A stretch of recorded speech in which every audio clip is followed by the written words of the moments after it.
বন্ধুরা আসসালামু আলাইকুম। আপনারা কেমন আছেন? আশা করি আপনারা ভালোই আছেন। আলহামদুলিল্লাহ আমিও ভালো আছি।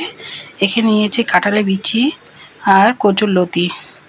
উত্তরবঙ্গের প্রিয় খাবার এই কাঁঠালের বিচি দিয়ে কচুরলতি। আর দেখুন বন্ধুরা কতগুলো পেঁয়াজ নিয়েছি আর মরিচ নিয়েছি আর রসুন কুচি।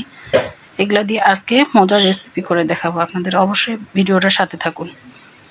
এখানে আমি শুটকি নিয়েছি, লইট্টা শুটকি। আপনারা যারা খান না লইট্টা শুটকি তারা অন্য এমনি রান্না করতে পারেন। লইট্টা শুটকি তেলের মধ্যে আগে ভালোভাবে ভেজে নিব, যে মচমচ করে ভেজে নিয়েছি। আর এর মধ্যে দিব এখন কাঁচামরিচ কুচি আর রসুন কুচি আর পেঁয়াজ কুচি। দেখুন বন্ধুরা কড়াইটা থেকে মানে অর্ধেক কড়াই মনে হয় মশলা মশলি হয়ে গেল। কাঁচামরিচ, রসুন, পেঁয়াজ, শুটকি কতগুলোই পরিমাণে দিয়েছি। আর যত পরিমাণে দিবেন তত পরিমাণে খেতেও ভালো লাগবে। এভাবে একটু ভেজে নিব। আর শুটকিটা দেখে বেশ ঘ্রাণ বের হয়েছে। দেখুন কতটা কমে এসেছে। এর মধ্যে দিয়ে দিব এখন স্বাদ মতো লবণ, পরিমাণ মতো হলুদ দিয়ে ভালোভাবে একটু নেড়ে চেড়ে নেব।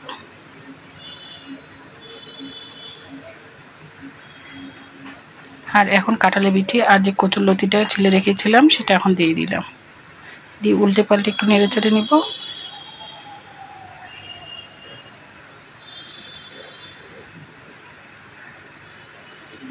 আমার হলুদ সব কালার ঠিক হয়েছে। এখন সামান্য একটু পানি দিয়ে দিব।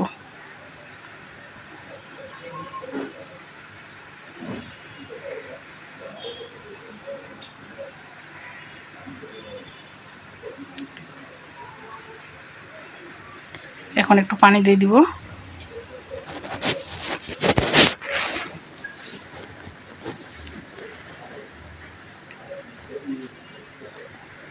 এবার নেড়ে চেড়ে নিয়ে পানি দিয়ে দিলাম একটু সিদ্ধ হওয়ার জন্য।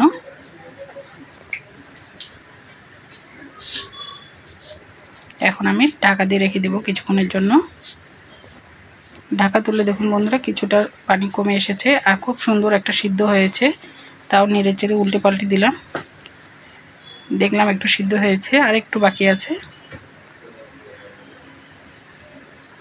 আবার ঢাকা দিয়ে 10 মিনিটের জন্য রেখে দেব। চুলার আঁচটা কমিয়ে দিয়েছি আর একদম সুন্দর হয়েছে। একদম পানিটা সম্পূর্ণ টেনে নিয়েছে। এখন আমি পরিবেশন করে নেব।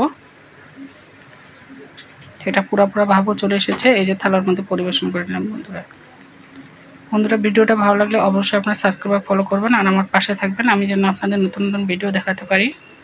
আসসালামু আলাইকুম, ভালো থাকবেন সবাই।